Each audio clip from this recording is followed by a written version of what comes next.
कह रहे थे इससे पहले कि शिक्षा का मकसद सिर्फ और सिर्फ कोई सरकारी एग्जाम क्लियर करना नहीं है, लेकिन सरकारी एग्जाम क्लियर करने की तमन्ना लेकर ही हज़ारों स्टूडेंट्स कोचिंग सेंटर में एडमिशन लेते हैं। वो कभी रियलाइज़ करें, वो इन उन फैक्टर्स को ध्यान में रखें कि मैं सरकारी नौकरी के लिए बना हूँ या बनी हूँ, या मेरी मेहनत शायद मुझे उस मुकाम तक ले जाए या मुझे दूसरे डायरेक्शन में मेहनत करनी चाहिए, वो कब डिसाइड करें। देखिए, जहाँ तक मैं आपके सवाल को समझा हूँ, आपका सवाल काफ़ी अच्छा है।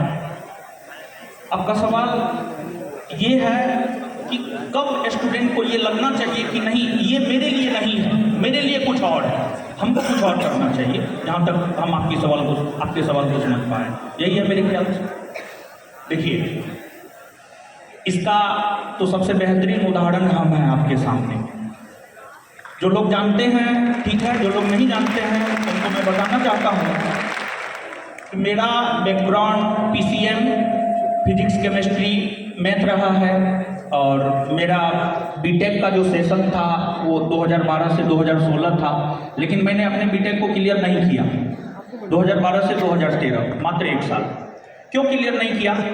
जब मैं फर्स्ट ईयर में था तो हमारे जो सुपर सीनियर थे, मतलब जो 4th ईयर में थे, केरला के थे, CS ब्रांच था उनका, उनको अमेरिका का एक यूनिवर्सिटी जो है किसी एक खास टॉपिक पर लेक्चर देने के लिए बुलाया, और वो लेक्चर देने के लिए गए स्पेशली वो खास टॉपिक पे, लेकिन उनका कैंपस सिलेक्शन नहीं हुआ। तो वहाँ से हमें लगा कि नहीं, इसमें बहुत ज़्यादा स्कोप नहीं है, तो हमें लगता है कि हमें कुछ और करना चाहिए। तो फिर हम 1 साल बाद जो है उसको छोड़ दिए और फिर हम इस लाइन में आए। तो मेरे कहने का मतलब ये है कि जैसे हम हैं, जैसे आप हैं, या कल्पना जी हैं, या सौरभ सर हैं, या कोई भी है, खुद के बारे में, मतलब अपने बारे में आपसे बेहतर कोई नहीं जान सकता है। आप अपने बारे में जितना बेहतर जानते हैं उतना कोई नहीं जान सकता है। और जैसे हमको 2013 में लग गया था कि नहीं, ये सेक्शन मेरे लिए नहीं है, मेरे लिए कुछ और है, हमको कुछ और करना है।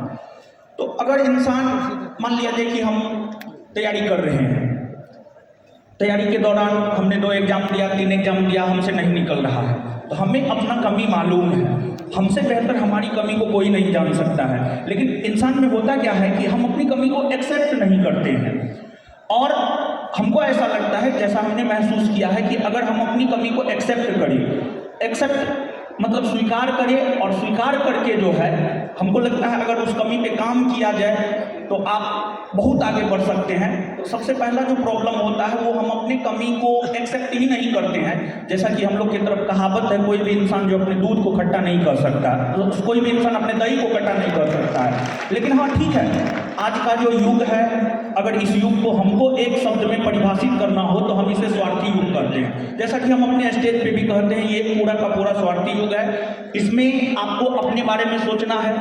और दूसरी बात ये है कि लोग जो है, ठीक है, अपनी दही को खट्टा नहीं कहते हैं, दूसरे से नहीं कहेंगे कि हाँ हमारा दही खट्टा है, लेकिन अपने आप से आप जरूर कहिए कि हाँ हमारा दही खट्टा है, नहीं इससे बेहतर भी हो सकता था। यानी कहने का मतलब ये हुआ कि आप अपनी कमी को पहचानिए। और हर इंसान में एक ना एक टैलेंट छुपा होता है।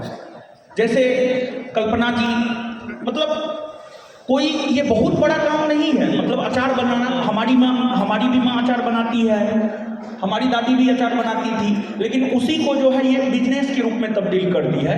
तो कहने का मतलब ये है कि अगर आपको एक जगह सफलता नहीं मिल रहा है तो आपको अपने भीतर जो कमी है उस कमी को आप पहचानिए और उसको चिन्हित कीजिए और उस पर 1-2 दफा और प्रयास कीजिए। और अगर नहीं होता है तो हमको लगता है कि आपके लिए वो चीज़ बना ही नहीं है, और आपको, हमको लगता है कि उस चीज़ को स्किप करके आपकी जो काबिलियत है, आपने जो टैलेंट है, उस टैलेंट को आप अपने आप से पहचानिए और उस दिशा में आप काम कीजिए। जैसे अगर एजुकेशन सिस्टम की हम बात करें तो पूरे विश्व में सबसे बेहतरीन एजुकेशन सिस्टम जो है फिनलैंड का है, और फिनलैंड के एजुकेशन सिस्टम के बेहतर होने का जो सबसे बड़ा रीजन है वो ये है कि देखिए, बिहार में क्या होता है, स्पेशली बिहार से हम हैं तो बिहार के बारे में हम आपको बता रहे हैं।